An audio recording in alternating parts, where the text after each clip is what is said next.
За сайн байцгаана уу. Корпорацийн санхүүжилтийн тухай танилцуулга хичээлийн маань 2 дахь хэсэг эхлэхэд бэлэн болж байна. За эхний хичээл дээр та нарт тайлбарласан компаниг янз бүрийн байдлаар үүсгэж болно тий. Үндсэн 3 төрлийн тайлбарласан. Бизнесийг хувь хүн үүсгэж болно. Тэрийг удирдах болно, хөрөнгө өөрөө гаргаад явж болно. Нэг нь болохоор 2 буюу түүнээс дээш хүмүүстэй нийлээд нөхөрлөл хэлбэрээр үүсгэн байгуулж болно. Эсвэл бол яг хуулийн этгээдийн хэлбэрээр компани там тэмдэгтэй, дүрм журамтай, гэрчлэгээтэй ингээд үүсгэн байгуулж болох нэ. За яг үндсэн ялгаануудыг нээчээ харуулж байна. Тэгээ яг тодорхой ганц нэг тайлбарыг өгье.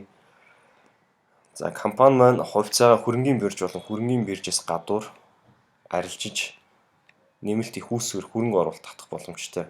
Хувьцаа эзэмшигч нэмэгдэх боломжтой. Гэтэл нөхөрлөл бол тэгдэггүй юм байна.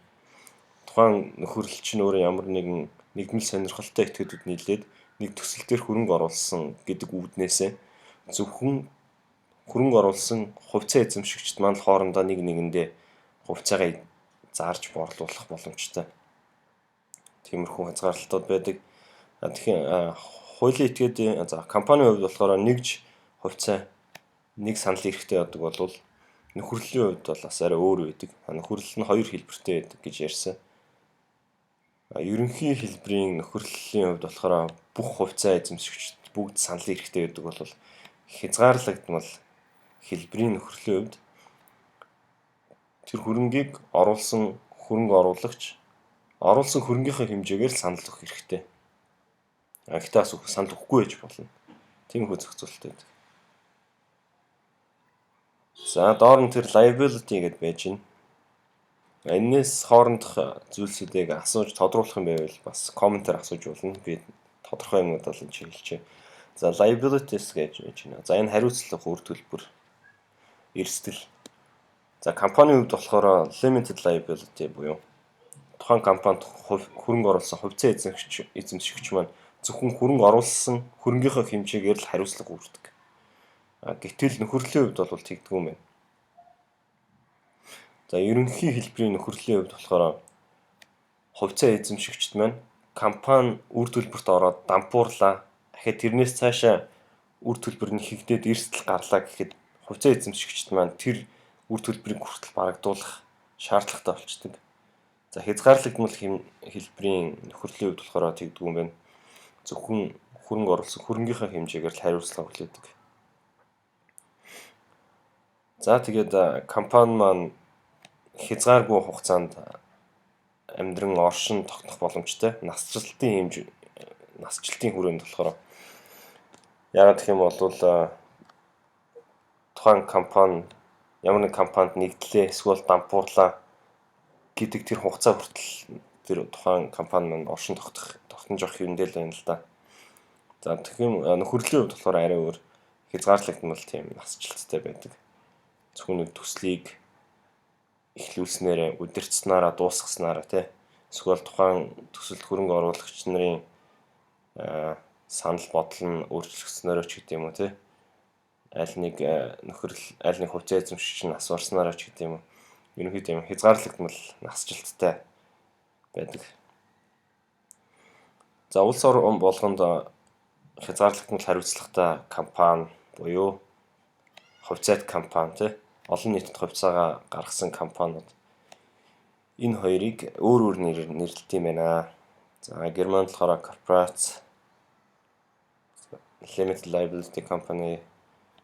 За Англид болохоор ингээд Нидерландд болохоор joint stock company гэх ингээд нэрлэлчтэй юм байна.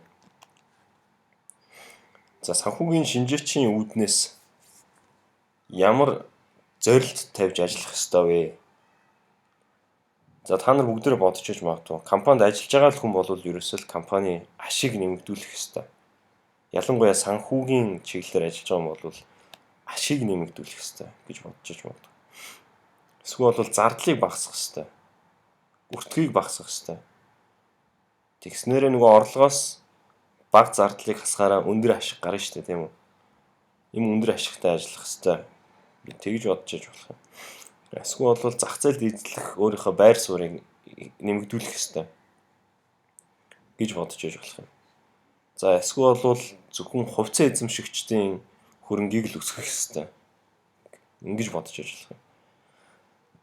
За санхүүгийн шинжээчийн үүднээс ерөөсөө л хөрөнгө оруулагч хувьцаа эзэмшигчийн төлөө л ажилладаг байхгүй юу? За тэр нь юу гэсэн үг вэ гэхээр хувьцаа эзэмшигч маань хамгийн компанид үлдэх хамгийн эцсийн хөрөнгнөөс л хөрөнгө авах боломжтой тийм хөрөнгө оруулалтын хэлбэрлэлтэй. Яг гэх юм бол компани үр тавилаа. За дампуурлаа гэхэд ерөөсөө тэр өрнүүдээ л эхлээ барагдуулж дуустдаг байхгүй юу? Тэгж жаад хамгийн сүүлд үлдсэн мөнгнөөс нь хувьцаа эзэмшигчд нь хөрөнгө оруулсан хөрөнгийнхээ хэмжээгээр мөнгө авдаг тийм үү. Тэр ерөөсөө л тийм эрсдэлтэй хамгийн эцэст үлдэж байгаа л хөрөнгийг л авч байгаа байхгүй юу? За яг тэгэнгүүт саяны тайлбар дээрээс үндэслэнгүүт санхүүгийн шинжээч маань хамгийн гол зорилго нь л хувьцаа эзэмшигчдийнхаа хөрөнгийг л нэмэгдүүлэх зорилготой. Тэгж л ажилладаг.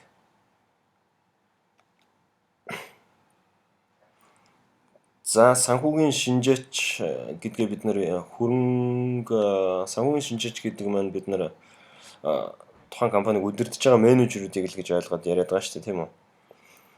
За тэгэнгүүт хөрөнгө оруулагч болон тухайн компаниг удирдах байгаа хүмүүсийн хоорондын зөрчил гарч эхэлдэг. За мэдээж тухайн компаниг үүсгэсэн хувьцаа эзэмшигчд маань өөрсдөө шийдвэрээрээ зах зээлд танигдсан мэдлэгтэй туршлагатай хүнийг томилон удирдуулж ажиллах хэрэг гардаг тийм үү. За тэгэнгүүт энэ хоёр чинь тус тустай объект шүү дээ. Нэг нь хувьцаа эзэмшигч, нэг нь болохоор хөлсний ажилчин тийм үү. Цалингаа аваад ажиллаж байдаг. Энэ хоёрын хооронд ямар нэг хэмжээгээр зөрчил гарч эхэлдэг. За зөрчлийн эхний жишээ нь юу вэ гэхээр за хувьцаа эзэмшигч маань ингэсэн гэж байна. Урт хугацаанд ямар нэгэн тоног төхөөрөмж худалдаж авч те хөрөнгө оруулалт хийх гэжсэн байна. Тоног төхөөрөмж юм уу, барилга байгууламж юм уу те. Үндсэн хөрөнгөндөө л хөрөнгө оруулалт хийх гэжсэн байхгүй.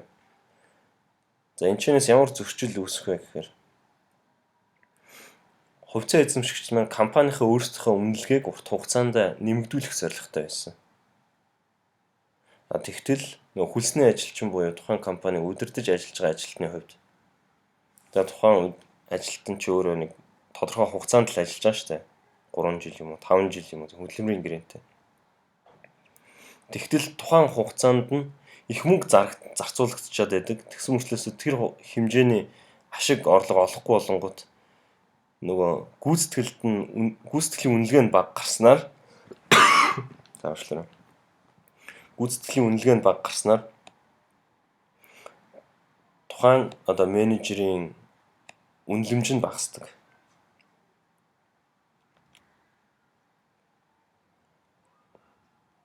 За тэгээд менежерүүдийн зүгээс эрэлхийлж, зорж ажиллах бас нэг доорх ажлууд нь хувьцаа эзэмшигчдтэйгээ бас зөрчилдөж эхэлдэг. За юу вэ гэхээр за менежер нь хувийнхаа хэрэгцээнд ч юм уу те нэг хөлөг онгоц худалдаж авах ч юм уу. За нэг газараас нөгөө газар очихын тулд машин худалдаж авах ч юм уу. Тэр чинь мэдээж нэг компани төлөө өөрийнхөө бизнесийг, өөрийнхөө ажлын гүйцэтгэлийг л нэмэгдүүлэхийн тулд тэгж байгаа л зорилготой юм л та. Гэхдээ тиймэрхүү үйл явдлууд гаргахад энэ болохоор үр ашиггүй тийм зарцуулалт байж болох юм гэж хувьцаа эзэмшигчдийн зүгээс харагддаг. За нөгөөх нь болохоор менежерүүд зөвхөн өөрийнхөө ажиллаж байгаа хугацаанд л гүйцэтгэл өндөртэй ажиллахын тулд бусдад өрсөлдөж зардал гаргах те бусдад өрсөлдөх байдал боломжоор өрсөлдөх тиймэрхүү аргуудыг хэрэгжилж болдог.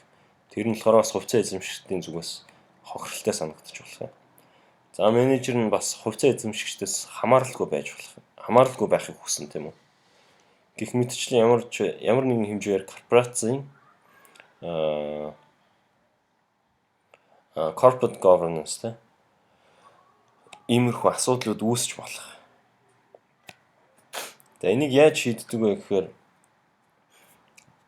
менежерүүд буюу тухайн компаниг удирдах байгаа хүмүүсийн хувьд цалингаас нь гадна бонус өгдөг. Ер нь мөнгөн хэлбэр бол хамгийн ашигтай л тэгээ за тэр удирдлагыг урамшуулж байгаа хэлбэр л дээ. Гүйцэтгэлийг нэмэгдүүлж байгаа хэлбэр. За тэнгуү цалингаас нь гадна бонус өгөх. За тэгээд дээрэс нь option буюу тухайн компани хувьцааг эзэмших тухайн эрхийг бас олгох. Эсвэл бол тухайн компани хувьцааг бага үнэтэйгээр худалдаж авах эрхийг олгох тийм үү. Гүйцэтгэл нь сайн байгаа тохиолдолд тухайн компани хувьцаа ямар хязгаарт хүрнэ? Яг тэр тухайн компани хувьцааны үнэ нь ямар хязгаарт хүрнэ? Яг тэр үнээр нь ямар нэгэн хэмжээний хувьцааг үнгүүгээр өгөх тиймэрхүү эрхүүдийг өгдөг. За энэ болохоор заримдаа бас хувьцаа эзэмшигчдийн зүгээс яг тийм өөрсдийнх нь зорилго нь биш байдаг л да. Яг гэх юм бол бас ямар нэг хэмжээгээр илүү зардал гаргаад иж болох юм ба шүү дээ.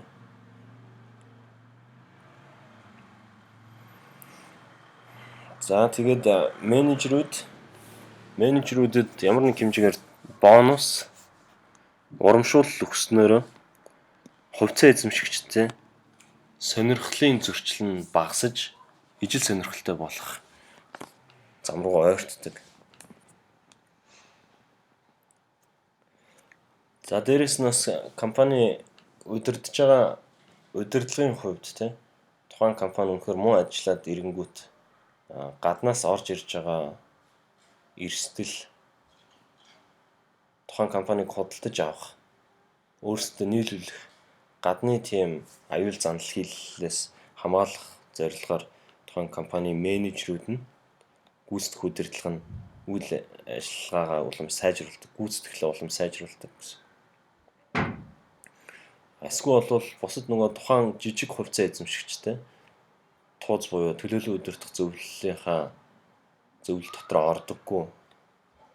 Эсвэл бол 31-ээс дээш биш 51-ээс дээш биш 33-аас дээш биш доошо